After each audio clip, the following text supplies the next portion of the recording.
After having to leave France, Beryl and Calvin moved and worked elsewhere. Beryl came here to the Geneva area, and he had success in the villages and hamlets that surrounded the town of Geneva. But when he came into the city, he was initially rejected and had to leave the city. Another man who tried the work of reform here was a schoolmaster by the name of Froment, and he had some success. Calvin also found his way to the city, though not by design. There was a road blockage because an army was in the road and he had to divert, and he came through Geneva. He was planning to just pass through, but the believers here implored him to stay and assist the work of reform. And though initially reluctant, he eventually decided to stay.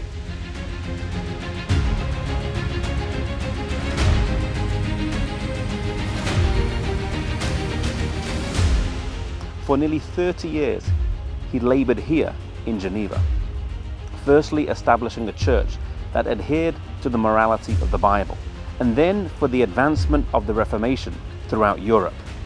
His life as a public leader was not faultless, nor were his doctrines free from error, but he was instrumental in advancing truths that were of special importance and maintaining the principles of Protestantism against the errors of Rome.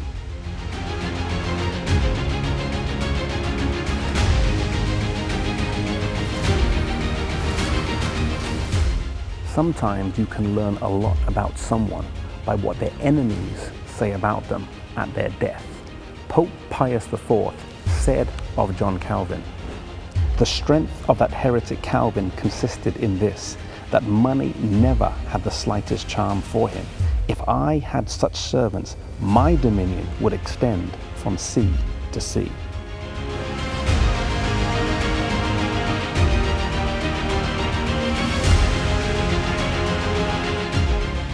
Calvin was a compulsive type A personality. He never wasted a minute. He preached 5 sermons a week, and he wrote a Bible commentary on virtually every book of the Bible.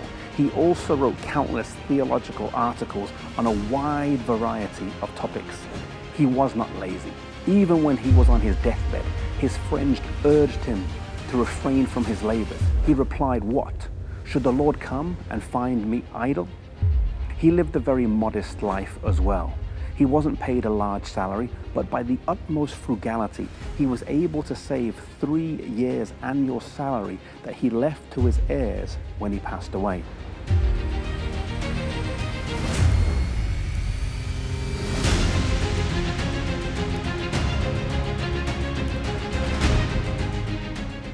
From Calvin's life, we learn.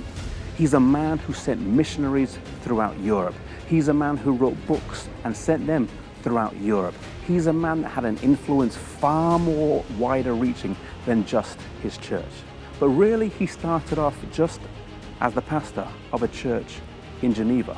From small beginnings, he had a great influence. In Luke 16 verse 10, the Bible tells us, "He that is faithful in that which is least will be faithful also in that which is much."